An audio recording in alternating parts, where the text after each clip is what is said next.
Richard Buckley, MilfordMD. If you don't like graphic, don't watch this one. It's going to be a little graphic.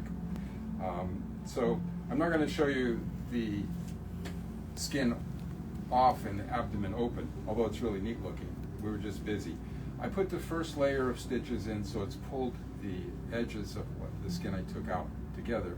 Also an interesting thing, when skin is all together, everything is sort of holding hands and keeping things sort of tightish.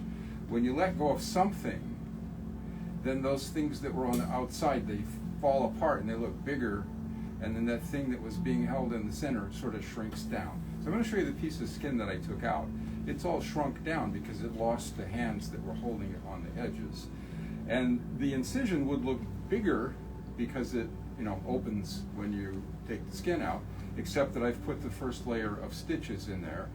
And it's successive approximation.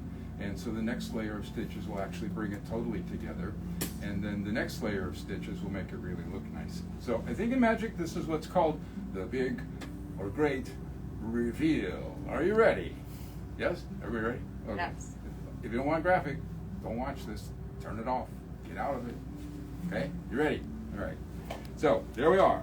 So this is actually a very small tuck that we did today. Sometimes they're actually, like so and like so. So this is a tidy, nice, neat, small one. And it was wider than this. And you can see this incision here. It's actually nice and straight. It's just the drapes removed a little. This was the width of this incision, but the piece that was taken out has shrunk down. This is after the first layer of stitches. I will then do another layer, which is really going to bring it nicely together, and then a third one, which is the pièce de résistance, if that's how you say it in French. It's the very, very nice one. Okay? So thank you for watching. Milford, MD.